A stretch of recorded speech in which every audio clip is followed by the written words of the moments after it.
တိုင်းလည်းမပြောရပါချစ်မိသူတိုင်းလည်းချစ်ချင်မခံခဲ့ရပါမတည်သေးတဲ့ဒီလောကရဲ့အထာအချစ်ဆိုတာလျှို့ဝှက်ချက်တစ်ခုပါနေသာခိုင်မှ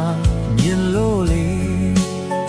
တွေ့တဲ့ခါတိုင်းလည်းမောမအောင်ပါဘူးမပြောတာခံမှန်းလို့မရကောင်းတဲ့အချင်းရာအချစ်ဆိုတာလျှို့ဝှက်ချက်တစ်ခုပါအပြုံးနဲ့ရှင်ကျွဲနှွေးခဲ့ဘူးတာလေခါကနောက်ဆုံးတော့လို့သာကြံမြဲပါကိုယ်တွေ့မှာတော့အချစ်စစ်ဆိုတာဟာလေထာဝစဉ်ပိတ်ဆက်ရခြင်းသာယုံကြည်လုံးတဲ့ဒီအချစ်မှာ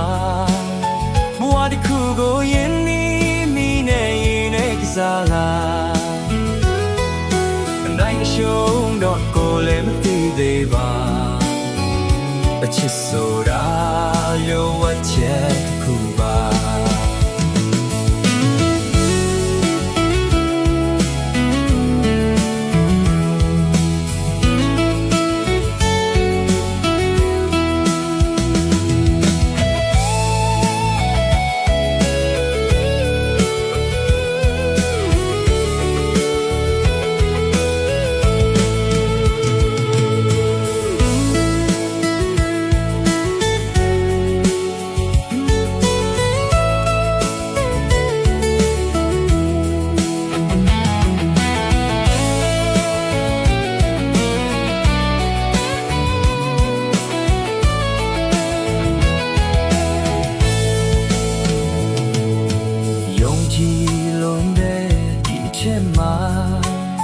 ဘဝတစ်ခုကိုယဉ်မိ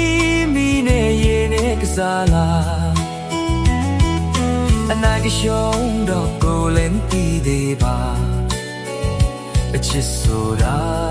ရုပ်ဝဲချက်တစ်ခုပါနေသာခိုင်မှမြင်လို့လေတွေ့တဲ့ခါတိုင်းလည်းမအောင်ပါဘူးမပြောတာမှန်းလို့မရကောင်းတဲ့အချင်းရာအချစ်ဆိုတာရောဝဲချက်တစ်ခုပါအပြုံးနဲ့ရှင်ကျွဲနှွေးခဲ့ဘူးတာလေခါခါနောက်ဆုံးတော့လို့လာခြင်းမြဲပါကိုယ်တွေ့မှာတော့အချစ်ဆိုတာဟာလေထာဝစဉ်ပိတ်ဆက်ရခြင်းသာယုံကြည်လုံးတဲ့ဒီအချစ်မှာဘဝတစ်ခုကိုယဉ်နီးမိနဲ့ရင်နဲ့ကစားလာအနိုင်ရှုံးတော့ကိုယ်လည်းမသိသေးပါအချစ်ဆိုတာရုပ်ဝှက်ချက်တစ်ခု